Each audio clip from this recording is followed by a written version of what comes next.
You know the UK has made a promise, not just a small promise, but a massive, legally binding one to completely reshape its economy and society.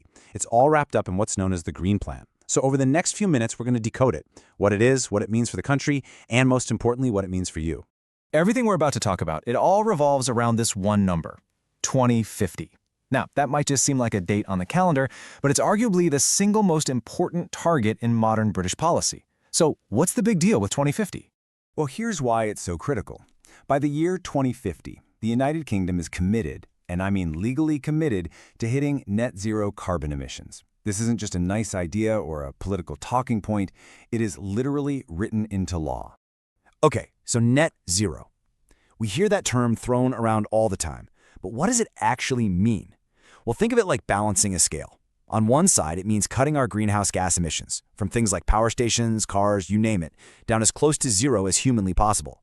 Then, for the little bit that's left over and can't be eliminated, we have to pull that same amount out of the atmosphere. This isn't just tinkering, it's a complete re-engineering of, well, everything. Now, a goal this huge isn't something you can just hope for. You can't just stumble into it. It needs a detailed plan, a kind of official blueprint to make sure the entire country is pulling in the same direction. And that blueprint has a name, the Sustainability Framework.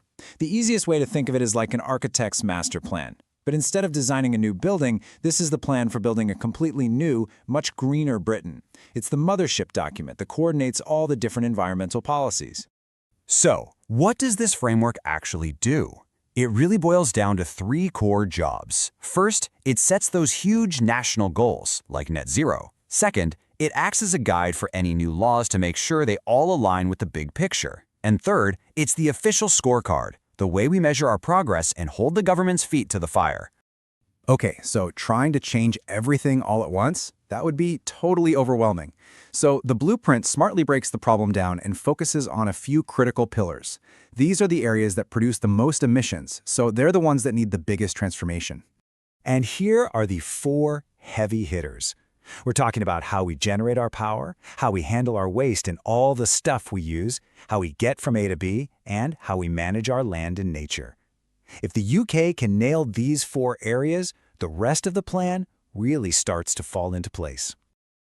But let's be honest, a term like transport decarbonization sounds like it's straight out of a government report. So what does it actually look like in your life? Well, it's the quiet electric bus rolling down your street.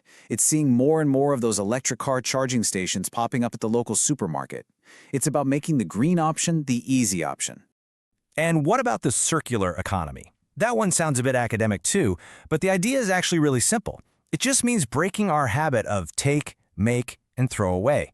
In the real world, it means you'll see less waste in your bin because the things you buy are designed to be repaired, to last longer, and to be properly recycled at the end of their life. Right, so we have the goal, we have the blueprint. It all sounds great on paper, but, and this is a really big but, building this thing for real is a whole other story. The path to 2050 is absolutely packed with challenges, and it's so important to be realistic about the gap between where we want to be and where we are right now. Let's just take one target to see how steep the climb is. By 2035, which is really not that far away, 100% of all new cars sold in the UK have to be zero emission. That means no new petrol or diesel cars sold, period. And, well, this chart really tells the story, doesn't it? This is roughly where we are today with electric vehicle sales.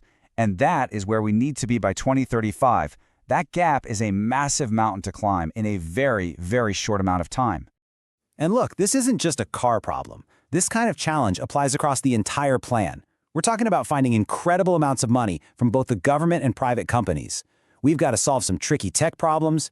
We have to make sure workers in older industries aren't just left behind. And maybe the toughest nut to crack of all is getting millions of people to change their long-held habits. So at this point, you might be thinking this all sounds very high level. Something for politicians and big corporations to sort out. But actually, this national blueprint is going to have a direct impact on all of us. So let's connect the dots from the policy right down to your daily life. Because that's the bottom line, isn't it? When you cut through all the jargon and the targets, how is this huge national mission actually going to change the way you live and work? Well, you're going to see it in a bunch of different ways. Expect new standards for your home. Things like better insulation to make it warmer and hopefully bring down your energy bills. Your local recycling program? Yep, that's probably going to change. You'll see more financial carrots to help people switch to electric cars. And you'll see a big shift in the job market, with a boom in green skills and hopefully more protection for local parks and green spaces. There's a fantastic quote from the explorer Robert Swan, who said, "The greatest threat to our planet is the belief that someone else will save it." And that really gets right to the heart of this entire challenge, doesn't it? The government has created this incredibly ambitious blueprint for the future. Which leaves us with one final and pretty crucial question.